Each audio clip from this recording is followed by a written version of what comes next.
Assalamualaikum warahmatullahi wabarakatuh. Terima kasih yang sudah mampir di channel Vilas Chess. Kali ini aku akan sharing tentang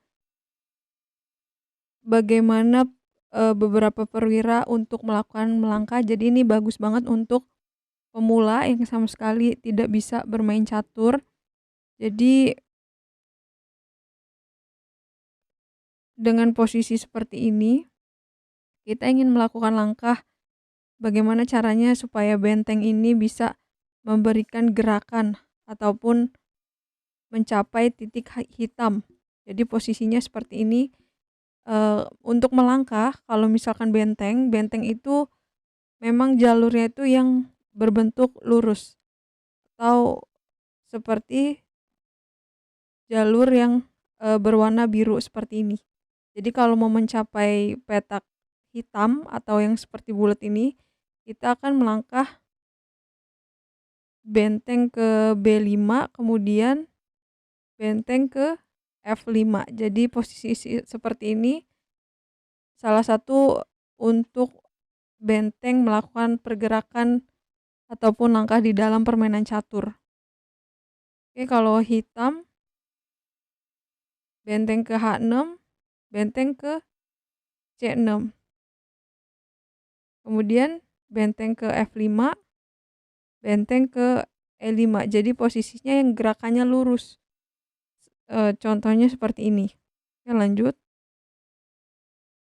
Benteng A4, kemudian benteng ke H5. Benteng H2, kemudian benteng ke B2. Nah, ini salah satu contoh untuk pemula yang mana yang baru bisa bermain catur. Jadi posisinya seperti melangkahkan benteng itu yang berada di jalur lurus atau contohnya seperti yang sudah diberikan beberapa kali. Jadi kalau misalkan seperti ini benteng ke B1, benteng ke B2,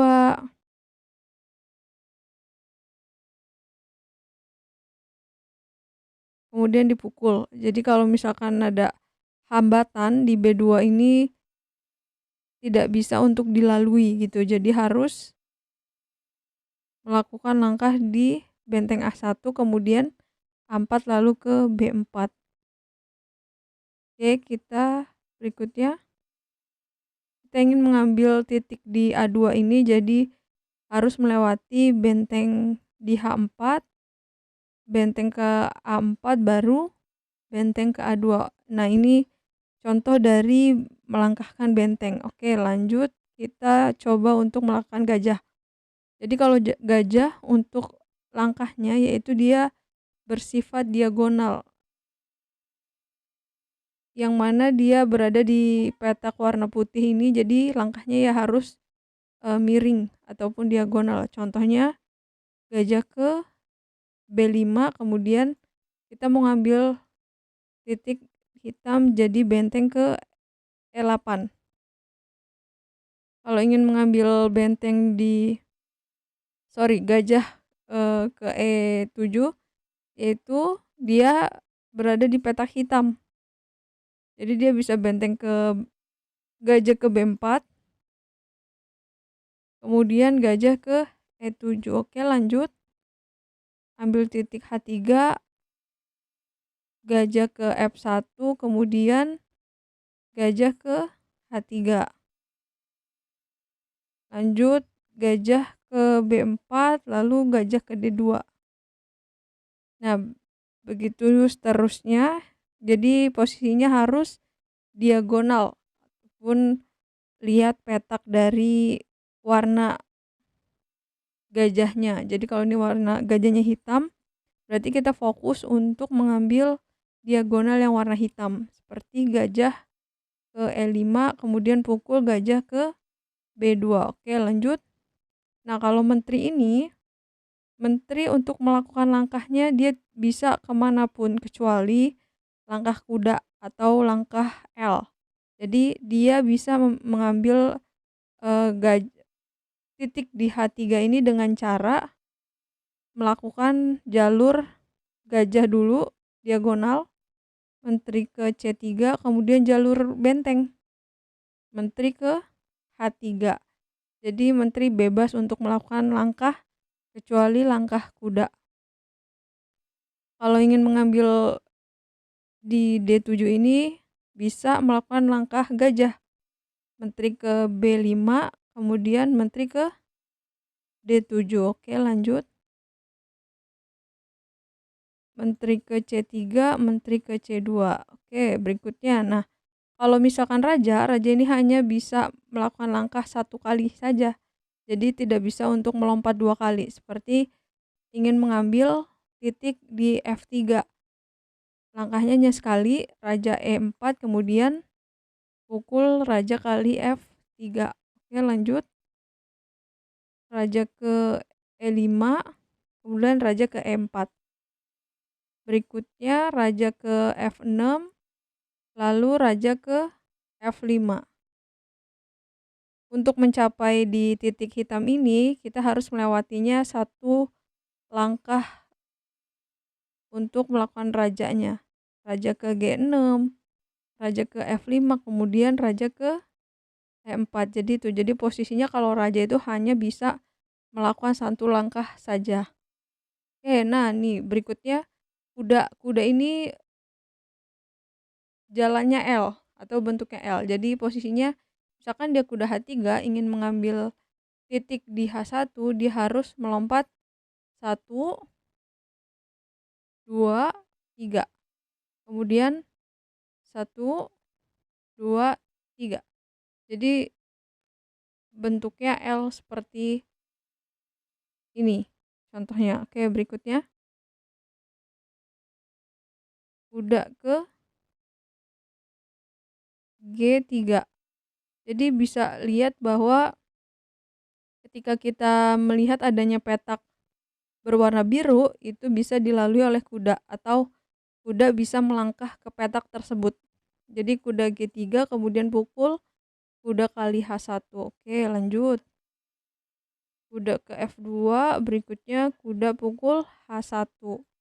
Nah, ini salah satunya menteri yang tidak bisa mengikuti jalur kuda karena menteri hanya satu-satunya tidak bisa untuk mengikuti jalur kuda yaitu L. Ini contohnya.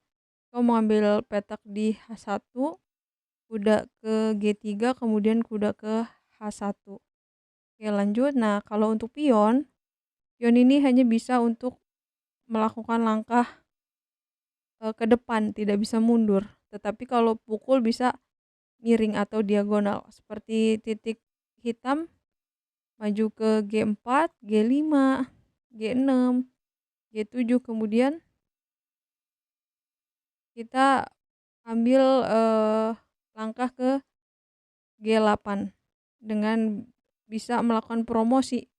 Bisa jadi menteri, bisa jadi benteng. Oke, lanjut. Nah, karena posisinya masih di wilayah kita, dia bisa menjalankan dua langkah. Jadi bisa langsung ke H4, nggak perlu satu-satu untuk mencapai titik hitam ini. Kemudian berikutnya baru dia melangkahkan satu demi satu. H5, H6, baru ke H7. Itu untuk pion. Kemudian ini posisinya kalau kita ingin rokade. Jadi kalau rokade itu artinya mengamankan raja kalau di dalam permainan catur. Jadi untuk rokade kita lihat posisi raja putih. Jadi kalau raja putihnya berada di petak hitam, dia diletakkan di raja G1. Jadi bentengnya ini memang pasti selalu di sebelahnya. Jadi lihat aja petaknya warna hitam. Oke, lanjut. Yang tadi adalah namanya rokade pendek. Kalau ini rokade panjang. Sama aja, kalau rokade panjang juga lihat petaknya yang berada di petak warna hitam. Jadi rajanya ditaruh di petak warna hitam, kemudian bentengnya pasti di sebelahnya. Oke. Seperti ini rokade pendek.